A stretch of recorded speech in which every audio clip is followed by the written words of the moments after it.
New Thought Media Network. We are a global broadcast network of positive music, media, and entertainment, inspiring humanity's evolution along the journey of enlightenment and creating a world of love, peace, empowerment, and prosperity for all. New Thought Media Network. Positively inspiring.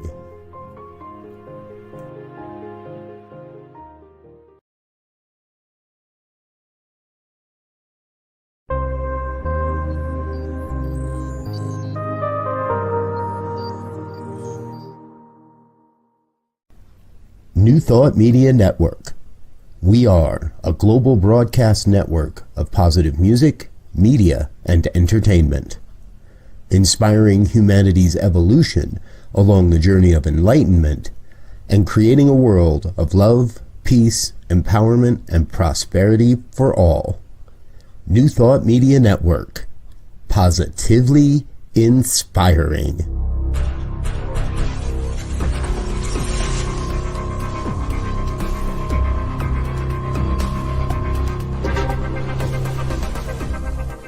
Live from a secure concrete bunker somewhere in Ohio, New Thought Media Network presents Pastor Michael Mangus with Friday's Fireside Chat, spiritual conversation for today. Here he is from the secret radio room, surrounded by thousands of watts, Pastor Michael Mangus. Well, anyhow, hello there, welcome. As I get the right frame on, there you go, and welcome this evening. To everyone across the United States and around the world. Yes, it is time once again for another fun-filled, thrill-packed, and yes, guaranteed exciting edition of the Friday evening Fireside Chat here on your New Thought Media Network.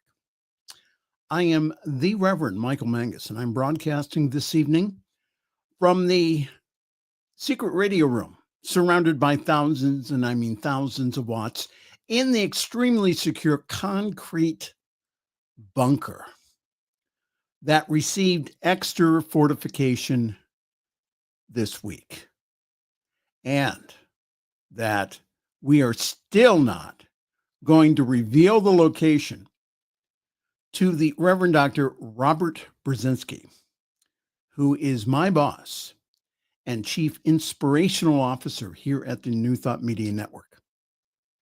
We are not going to reveal it because sometimes I want to hide from him. Well, hi there. Good evening. Welcome to everyone. Good to see everyone this evening. We already have a comment from the spiritual director of Summit Center for Spiritual Living saying, hello, you're on the air tonight. Yay. That's because last week I forgot to push the go on air button by accident. So myself and my co-host, the Reverend Jeff Radcliff, we were talking to the walls. Anyhow, the purpose of our get together this evening is to get our beverage. This is coffee, by the way. This should be some type of like malt liquor. We'll talk about that in a moment. But we're here this evening to talk about contemporary issues from a New Thought, spiritual perspective. And I'll tell you what, the news this week has been nothing but a fire hose, and we'll talk about that also. But we get together here around the fireplace. We put an extra log in the fire and we talk about these issues. We don't bury our heads in the sand about them. We just go ahead and we bring them up. And most of the time we laugh about them because it is just so hilarious what is going on out there. But I want us all here again to have a new thought about what is going on in the world. Ladies and gentlemen, star of stage and screen, here he is all the way from the great state of Tennessee, formerly of the greater state of West Virginia. Here he is, live and not talking to the walls, the Reverend Jeff Radcliff. Jeff, how are you this evening? I'm okay. I'm in a mood. Don't get me started. Oh, I don't know, man. The news tonight. So much stuff going on. Well, we all know why we're here. Yeah. We're going to endanger our spirituality once again. No, it's to take it's to put a little more luster on your halo.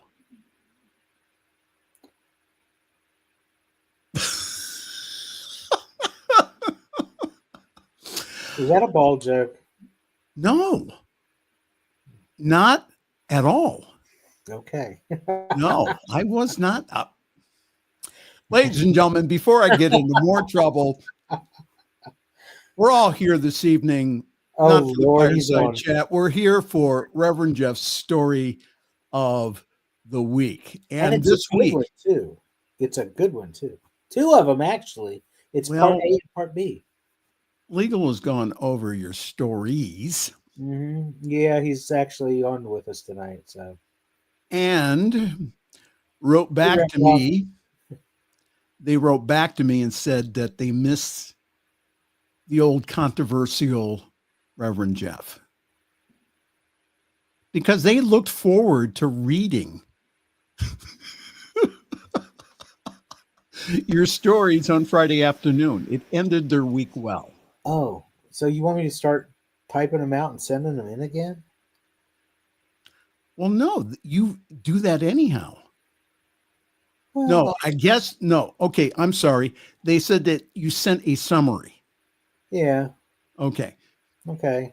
Now, just because you have two stories, though, doesn't mean that your airtime is doubled. Well, then I don't know why I'm even here. I seriously don't. No, we're here this evening to see how many F-bombs that legal is going to allow you to use tonight. I picture this big wheel, like on right, This Is Right, and there's Rev Doc spinning it, right, and whatever it falls on is what they give me.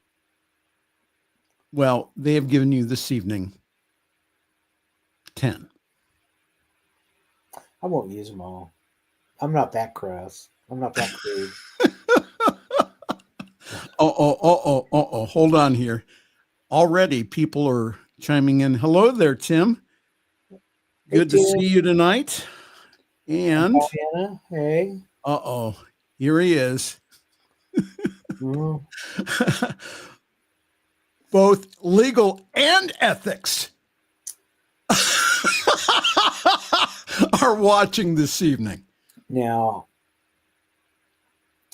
I may be a little bit crass, and I may shoot from the lip, but I am never unethical. I may skirt the line of legality from time to time, but I am never unethical. Both legal and ethics? Yeah, I didn't even know there was an ethics committee. I didn't know. He's just making that shit up. That was Jeff. It's not me. All right. The opinions expressed by Reverend Jeff are those of himself and no one else. Take what you like and leave the rest. Well, anyhow, since we won't be here next Friday, happy Thanksgiving to one and all here in the U.S. And once again, the spiritual leader of Summit CSL, Diana Mangus, has forbidden me to fry a turkey in hot peanut oil out near the garage, citing that I have been known to burn things while cooking and once in a while set things on fire. So she is not allowing me to do that this year.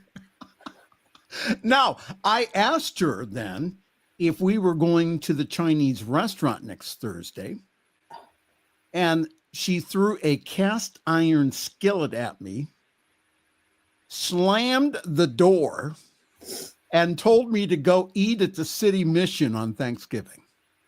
Ooh. Ooh. Ooh. Oh, she don't play, does she? Oh, no, she doesn't. Well, okay. You made the big mistake you made was by talking about going to the Chinese buffet. What you should have said was, I'll go to the grocery store, I'll pick up a Stouffer's turkey, family turkey platter type thing. Get some those Bob Evans mashed potatoes at the deli. And now, I like Bob you Evans. You could have all your stuff done in the microwave. Well, anyhow, we are planning a very quiet Turkey Day with all the fixings and our $6 pumpkin pie all the way from Sam's Club. Ooh, splurging. I don't know. I don't think I'm going to get mine with whipped cream this year. She's probably has an extra one to put in my face here. Remember a few years ago when Patti LaBelle came out with her pies, and I saw a video on YouTube of some very enthusiastic Patti LaBelle fan screaming about how wonderful this pie was. Do you know they still make those? I haven't heard about them for years, and they sound yummy. I don't know. I've never had one. I toyed with the idea of getting one, but I hadn't heard about them for several years, and I thought maybe they quit making them. This is a picture of me trying to prepare today's show. Ladies and gentlemen, I am on my second pot of coffee. Today's news this past 48 hours has been insane. And I want to thank one of my Facebook friends, John P. Lightning, who has his own radio show and podcast, who posted this. Just to recap the past 48 hours. The Capitol literally caught on fire. The Department of Education is now in charge of children's education. Teaching and nursing degrees are no longer classified as professional degrees. Also, some engineering degrees were also no longer classified as professional degrees. Trump called for the execution of sitting members of Congress because they made a video about upholding the Constitution. Trump said, "Quiet, piggy," to a reporter when she asked about the Epstein files. And swastikas are no longer classified as a hate symbol. Well, what happened was that on that note, something good happened, which was that the Coast Guard went ahead and rescinded that because of public opinion. Point of order. They didn't rescind it. They didn't. Technically. What they said, and I heard this on NPR this morning, and I trust NPR more than some other news outlets, but they said that it was still going to be like however the government wanted to declassify it as a hate symbol or whatever, but it's still not going to be allowed on any of the on any of their ships or anything like that. They're not tolerating having it around. They're just tolerating letting people have this mental freedom of speech to have that stuff hanging around in their head.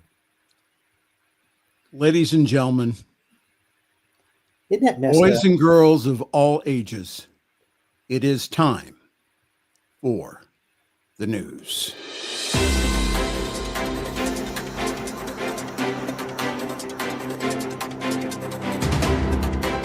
I just see all these people just kind of running around the newsroom, And now, from the Spiritual News Network, the 24-hour day, 7-day a week newsroom, I am Reverend reporting. Spiritual Information Network. We can call it SIN. What now? Spiritual Information Network, and we call We it will SIN. call it. Yeah. Hold on here. Before we go into the news, Diana said not true. And About what? not true about the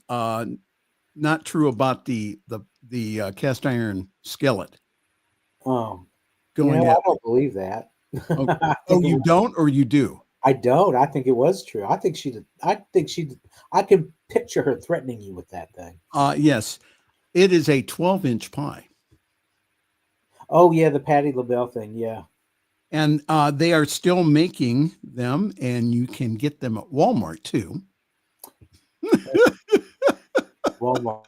Yeah, it's like we want to make that family a little more wealthy. And Crazy Land is way too inadequate in terms of describing what is going on in Washington and in our society. Yeah. Now, I'm disappointed about this first news article, Reverend Jeff. And the reason being is I thought that it would have a lot more like WWE action because of Donald Trump and Mayor Mondami meeting today. I thought it would be a knockdown, drag-out cage match. But it wasn't. People talked civilly today.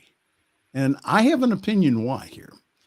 President Donald Trump and incoming New York City Mayor Zoran Mamdani both left an Oval Office meeting today saying that they want the Big Apple to thrive.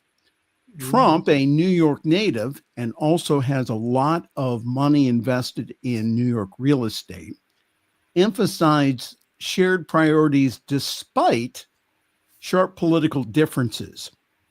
The better he does, the happier I am, the president said. The two spent just over a half an hour before reporters arrived, and Trump said that their meeting changed his perceptions about the job that the mayor-elect would do in his hometown. He had praise for Mamdani. He says that Trump described the mayor as an unconventional political figure with the potential to do something great for New York. He said he would feel very, very comfortable in being in New York City under Mamdani's leadership. The president also downplayed his previous threats to cut federal funding for the city. And let's see here. Trump pushed back against attacks on Mamdani from some of his own party, including New York gubernatorial candidate Elsie Stefanik, saying that he thinks that the mayor-elect is a rational person. Asked whether he agreed with Stefanik's opinion that Mamdani is a jihadist, Trump says, "No, I don't." And in a remarkable moment, Trump said it was okay for Mamdani to refer to him as a fascist, a label that the mayor-elect has used in public to refer to the president of the United States. Well, Trump didn't invite him to the White House. Mamdani requested the meeting. Okay. So I doubt that Trump would be quite so conciliatory if Mamdani hadn't asked for a meeting. That just goes against his brand. And I think that Trump realizes that he still has a lot of investments in New York City, and that it would be to his benefit to be able to get along with the mayor. What do you think? I think there's also something else going on. It's Yes. the fact that we're seeing GOP members and even MAGA members. What's the word I want to use? They're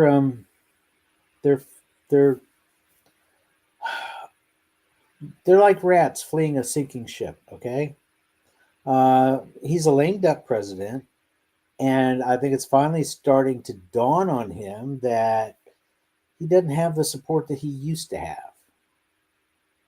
And I think he's going to try to be mending some fences and trying to undo some of the bullshit that he's put out there before he totally screws up his legacy. I mean, surely to God it can't get much worse, but we're talking about DJT here, and yeah, it could get worse.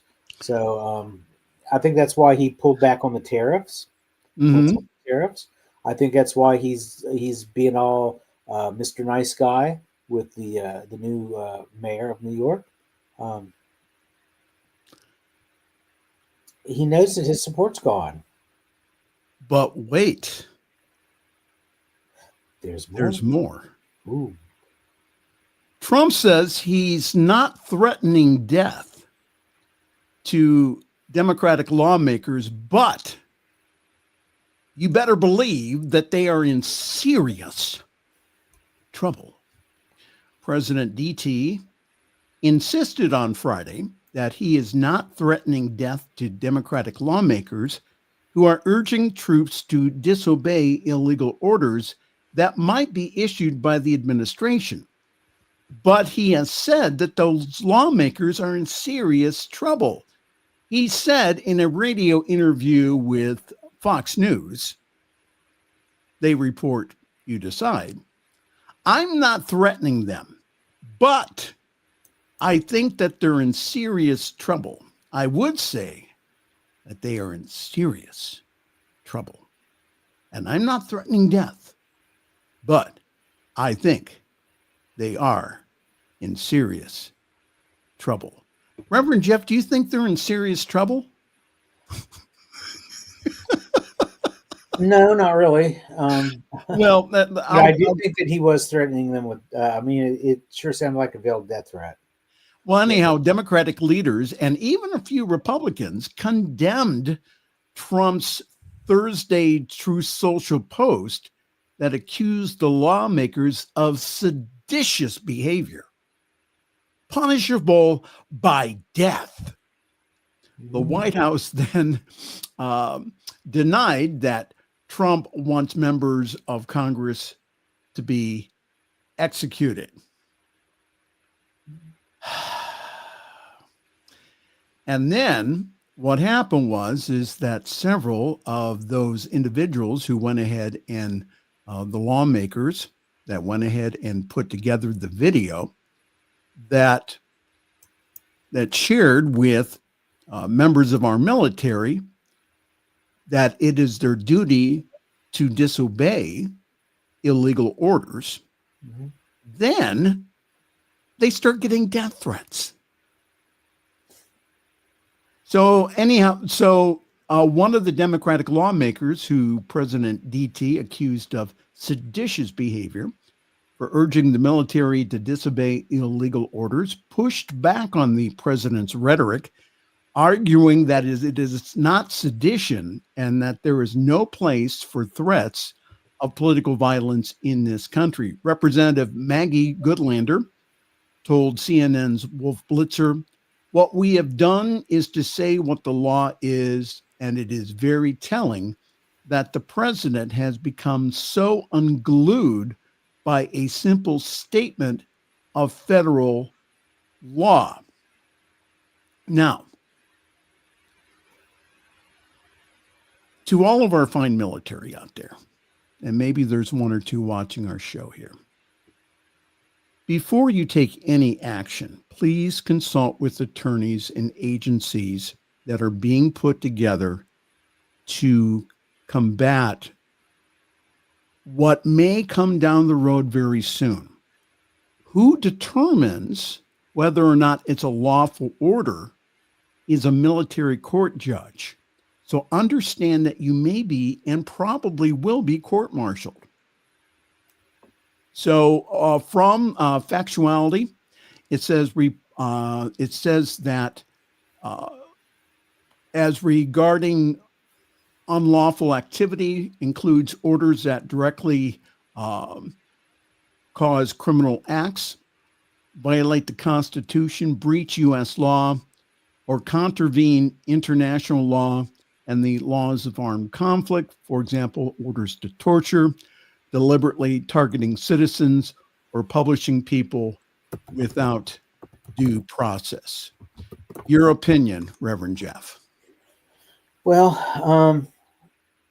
the official oath talks about defending the Constitution against all enemies, foreign and domestic. And when it comes to the military oath, they're also told that they need to obey the orders of the president and those officers who are above them in rank. I think Trump heard that little part and then coupled it with the idea that the Supreme Court had given him free rein to run roughshod all over everybody and be totally immune from it. So that therefore no order that he could give could ever be construed or considered to be unlawful. However, you touched on it just a little bit. Only a military judge can make that decision, and the Uniform Code of Military Justice, the UCMJ, spells out specifically what can and can't be done. I want to say benefit of the doubt. That's not right. The burden of proof. The burden of proof when it comes to not obeying an unlawful order lies with the person who did not obey the order. That's why they put it up as part of a trial for the judge to decide, well, yes, this was an unlawful order. You did good by not following through on it. Or if he finds out, yes, this was a lawful order and you disobeyed a lawful order, then it carries some pretty harsh punishment. So absolutely. Well, again, an unlawful order is it's a touchy thing. And when I was in the Army, we were taught that when it comes from the president or a really high-ranking official, we let our top brass decide whether or not the order is lawful or not. Now, if we're out doing whatever and the sergeant comes up, your platoon sergeant comes up and says, hey, I need you to do this over here, and you know it's illegal, you don't need to wait on anybody else to tell you no, you don't need to obey that. Okay, so when it comes from the higher ups, you let the brass handle that. Okay. Hypothetical. That Trump goes ahead and allows National Guard and or regular military to come into the cities and start shooting civilians. That's an unlawful order if ever I heard one. But that's from the president, though. Here you have someone who thought that it would be okay to shoot civilians in his first term while he was in front of a church holding a Bible the wrong way, asking his advisors whether or not that they could shoot people in the leg just to get them out of there.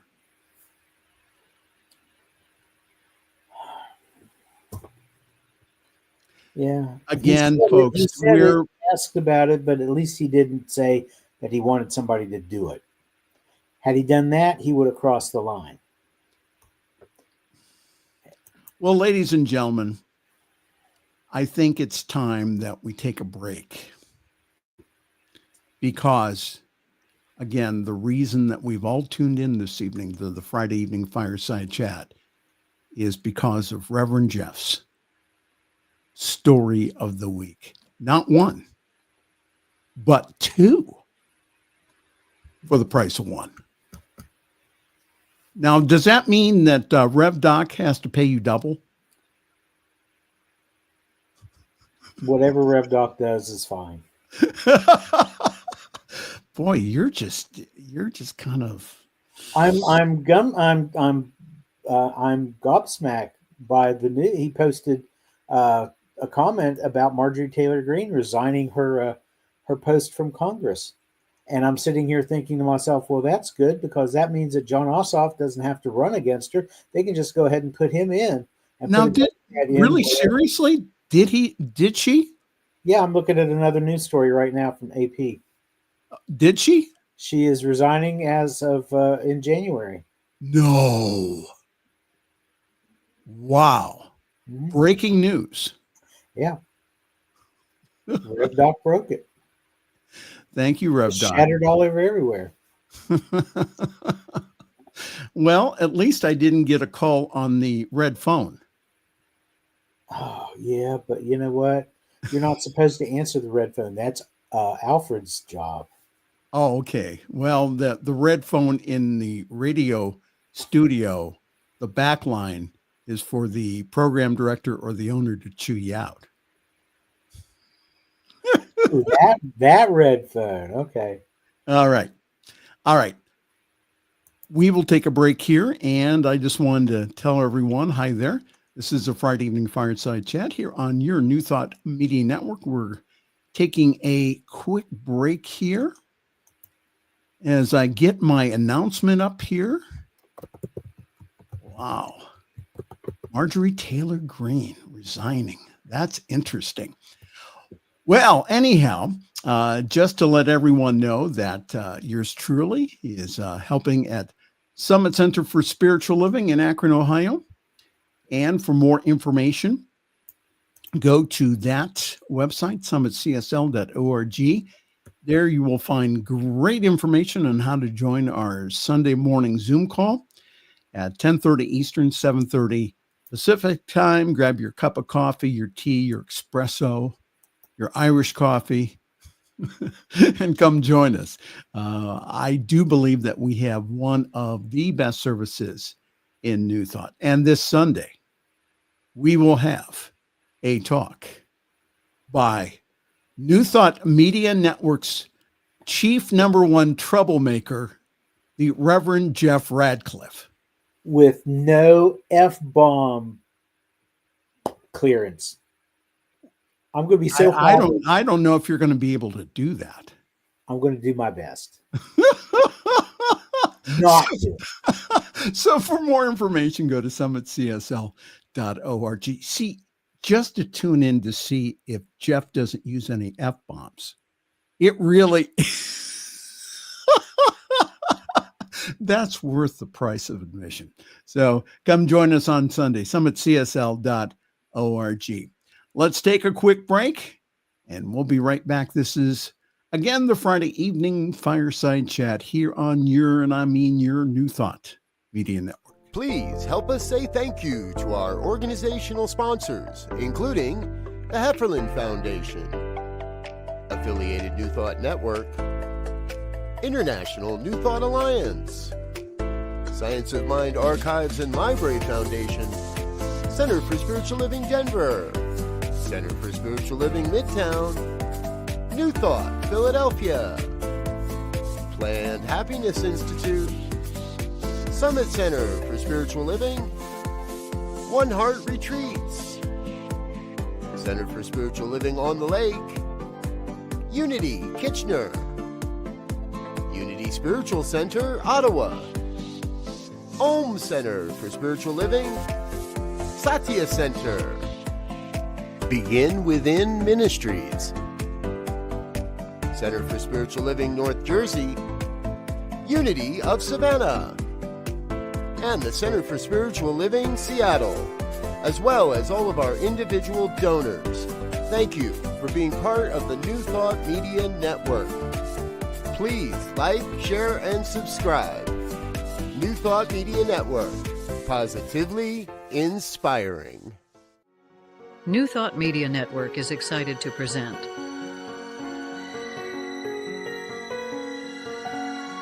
Divine Science Everywhere, Fridays at 2 p.m. Mountain Time and 4 p.m. Eastern. Come explore a modern experience of divine science. With Reverend Joy Fletcher, Reverend Jeff Radcliff, and Bishop Durrell Watkins. Join us as we open our eyes to divine science everywhere we look. Fridays on New Thought Media Network. The views and opinions expressed by Pastor Michael Mangus are generally right. However, they are his own and do not reflect the views and opinions of New Thought Media Network, Centers for Spiritual Living, or any other person living or dead. As they say in the 12-Step Recovery Program, take what you like and leave the rest. Here again is Pastor Michael. Along with the Reverend Jeff Radcliff, who is doing double duty on Fridays now. Yeah, it's He exhausting. does his program at 4 and then comes and helps out this mild-mannered minister with his program. Who doesn't know how to push the go on the air button. You did good this time. I heard, though, that I may lose my Society of Broadcast Engineer card for that. Oh, no. Oh, yes. Oh, Well, once again, we are here this evening for Reverend Jeff's story of the week. Let's see here. Can I get that? Hold on here. I have to put, no, that's still on. Okay, I have to turn that off. I have to do here. And now, hold on here. Now here's Reverend Jeff Radcliffe with the story of the week. Come on. Week.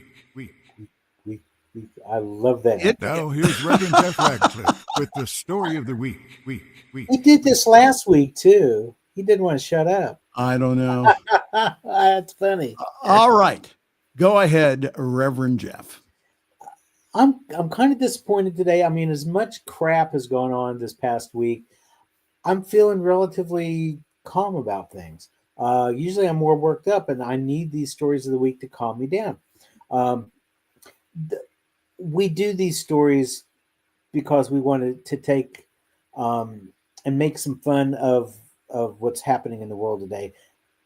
My story of the week, though, is more along the lines of there's still good going on in the world. And I heard about this one, first of all, on NPR earlier this week. And then a couple of days later, I found a news article about it. And I'm like, this has to be a story of the week. A nonprofit organization called Lasagna Love organizes volunteers willing to cook and deliver free lasagnas to anybody who asks. They started back in the pandemic in 2020. People were locked in. They were lonely. Elderly people couldn't get out. Disabled people couldn't get out. And so it started there, and then just kind of blossomed. It's in all 50 states. It's in 3 other countries. It's in England and Canada and Australia. And they also operate in our territory of Puerto Rico. They had been getting about 2,500 requests a week for a lasagna for people who needed one. Then when the government shut down in late October, they went from 2,500 requests a week to 10,000 a week.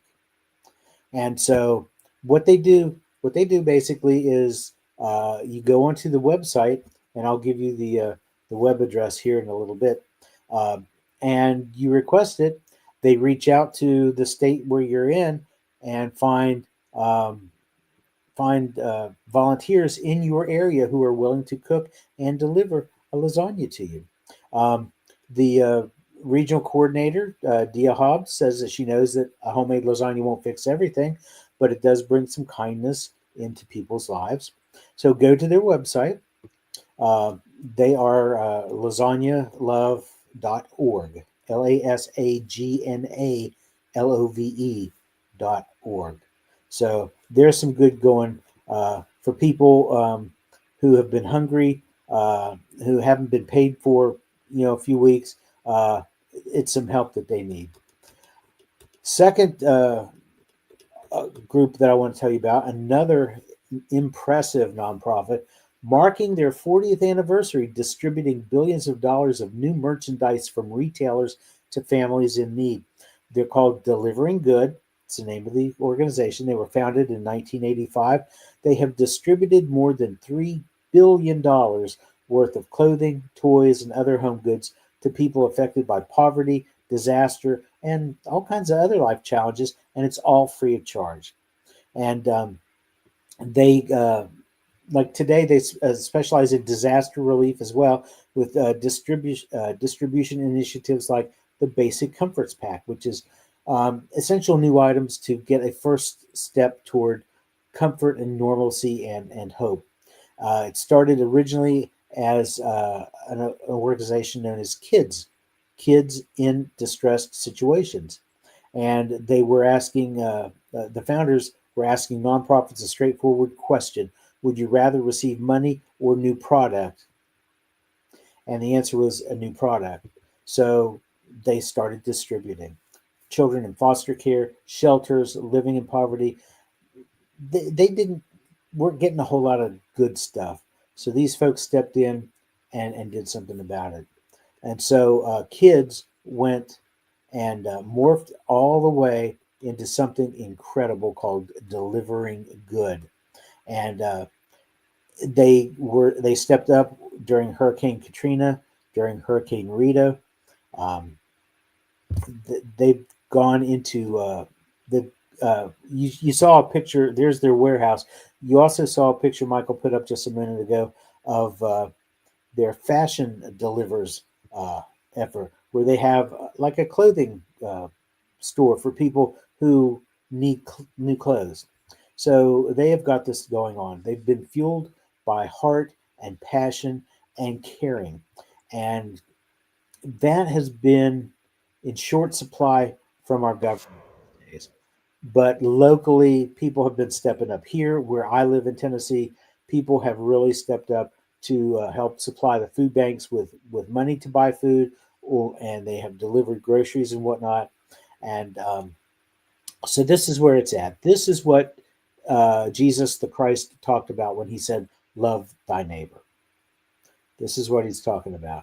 Everything from Hurricane Helene to the California wildfires and everything in between. This is what it's all about. So Delivering Good, my second story of the week. And deliveringgood.org. It's delivering-good.org. And ladies and gentlemen, once again, that is Reverend Jeff's story of the week. Week. All right, ladies and gentlemen, we do have breaking news.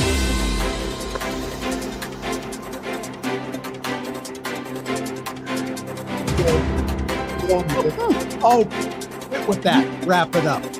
We need the news. We don't need the music. Well, Let's get to the the problem news. is that StreamYard doesn't mix very well with my voice. Yes, it is true. GOP Representative Marjorie Taylor Greene will resign in January. I will be resigning from office, with my last day being January 5th, 2026. She made the announcement in a post on social media just days after her public falling out with President DT. The president has rescinded his support for his one-time staunch ally and said that he'd support a primary challenger against her.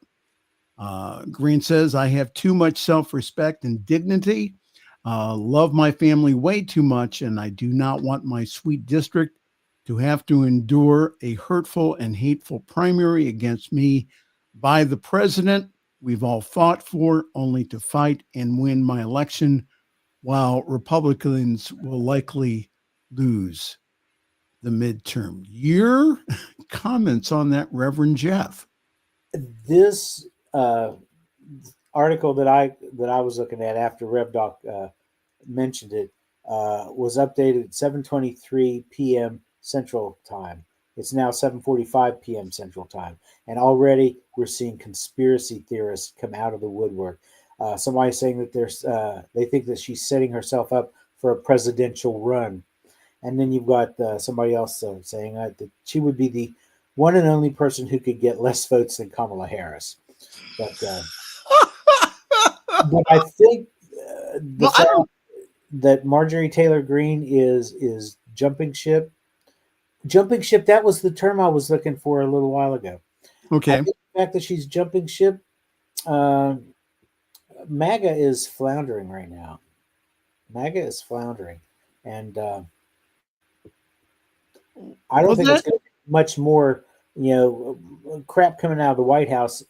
He's already alienated people with the Epstein files, his own followers. Now this happening, they're not long. It's not long for them.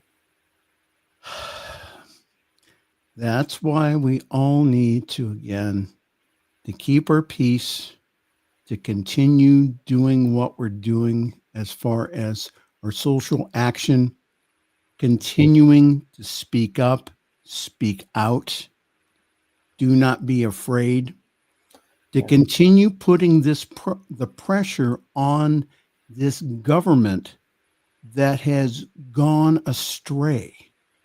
I mean, it has completely gone off the wire here. Folks, this is not the time to go ahead and to bury your head in the sand and ignore this. This is the time of power to be able to do, again, what you are called to do. Not everyone is called to go out into the streets, but we are all called to do something here to turn the tide here, to turn the ship around. Isn't this interesting? Now, I was going to ask you this, since you are an expert on the Bible. I wouldn't call me that. Well, okay. Do you think Marjorie Taylor Greene had a Damascus moment where she, again, the room filled with light, and Jesus appeared to her and said, "You're going the wrong way." Room, it was a road, but Damascus Road. Okay, yeah, the road to Damascus. Okay, the road to Damascus, and I'd like to think she did, but I really don't. She's talking a good game right now, and she's actually following through with a little bit.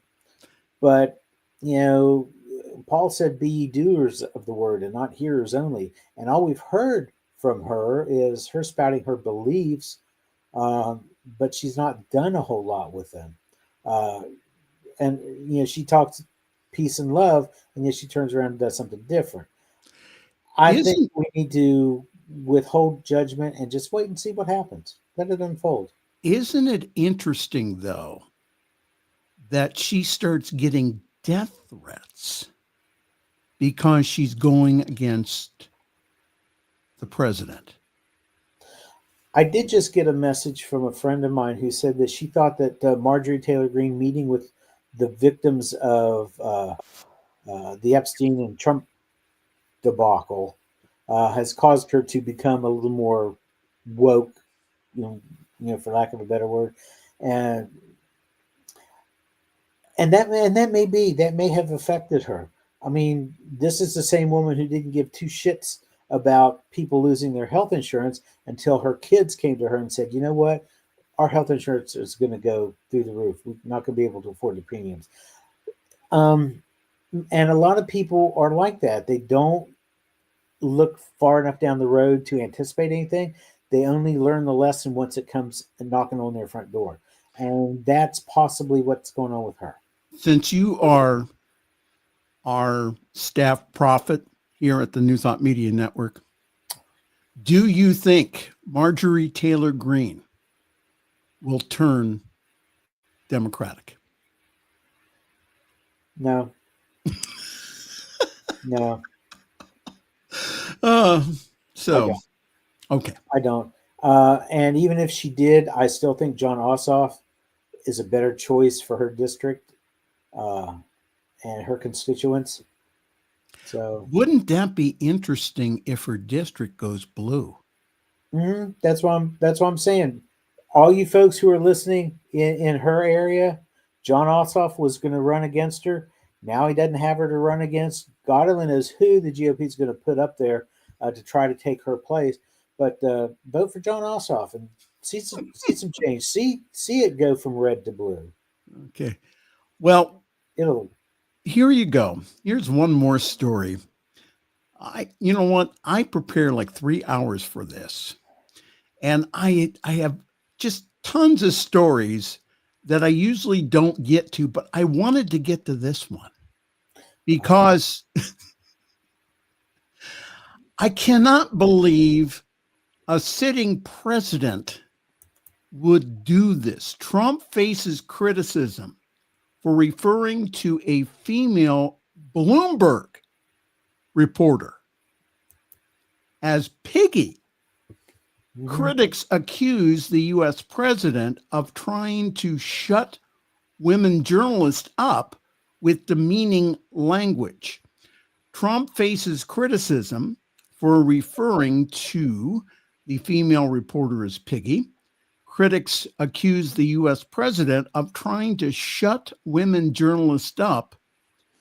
DT, who has a history of making extreme political and personal attacks on female journalists, referred to a Bloomberg News correspondent as piggy. While the remarks didn't initially get much attention, it picked up some traction on Tuesday and has drawn backlash from fellow journalists, including some who have previously been attacked by Trump themselves. Kathy Lucy, who was the Bloomberg White House correspondent, had taken advantage of a press opportunity with the president, known as a gaggle, to ask a question about the unfolding Jeffrey Epstein scandal and the possibility of the House voting to release all of the files related to his case, which happened. As Lucy started to ask why Trump was behaving the way that he was if there was nothing incriminating in the files, Trump pointed at her and said, "Quiet, quiet, piggy."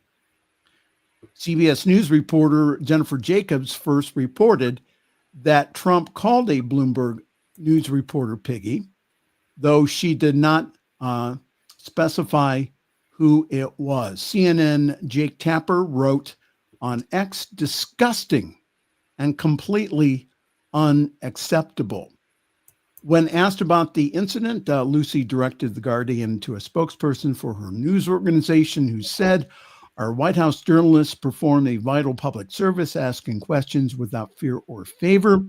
We remain focused on reporting of issues of the public interest fairly and accurately." Now, what is interesting here is that Caroline Leavitt responded to the president's comment, saying that DT is very frank and honest with everyone in this room.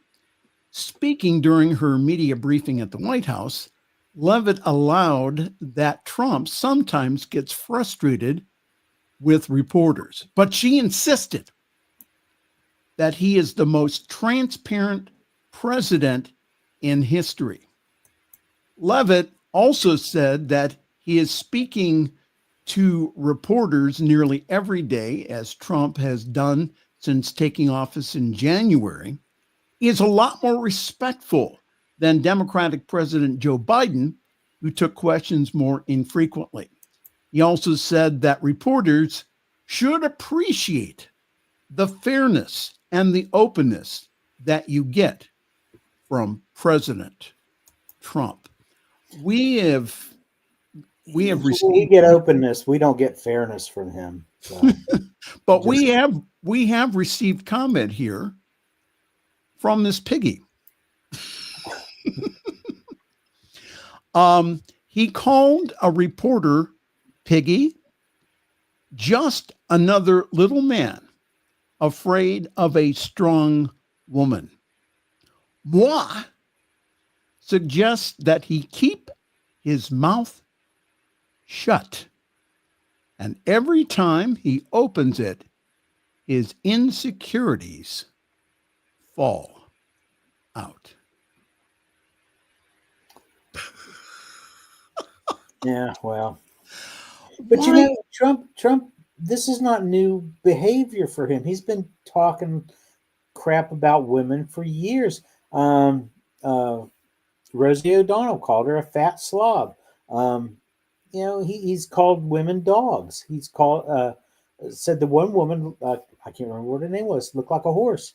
And I saw an article. Interestingly enough, I didn't bother to read it because I thought to myself, I don't care at this point. Mm-hmm. I'm so sick of him. But they were delving into what it is in his past that is making him refer to women as animals. I wish I could find that article now. I'd read it now. You know, but at the time I saw it, it was like, no. But yeah, No.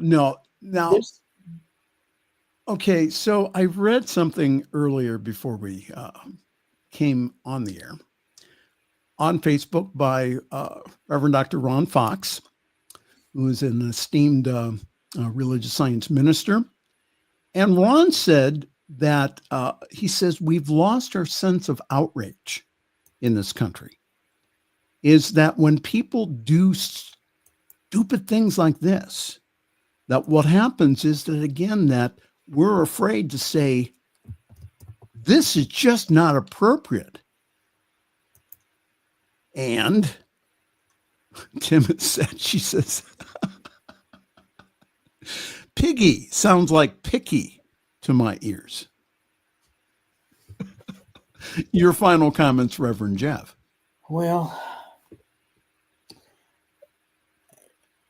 we come on here and we present some of these news stories and we make fun of them because, well, number one, it's a lot of fun to make fun of these stupid ass. But number two, it lets you realize, it lets you know, it lets you recognize that things are not as dire as it looks. Now, granted, yeah, Trump right now is like a cornered rat, and it's going to get worse before it gets better. But the thing of it is going to be getting better. It starts when we do our spiritual practice. That means praying for our country, praying for ourselves and our own peace of mind, visualizing the life that we desire for ourselves rather than the bullshit that we're looking at right now, which is stuff that we don't want.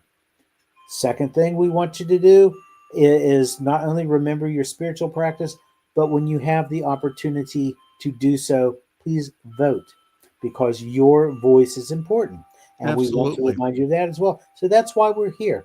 I was not able to participate in early election for what we got going on here. So I was able to get a mail-in ballot, and I cast my vote just the other day.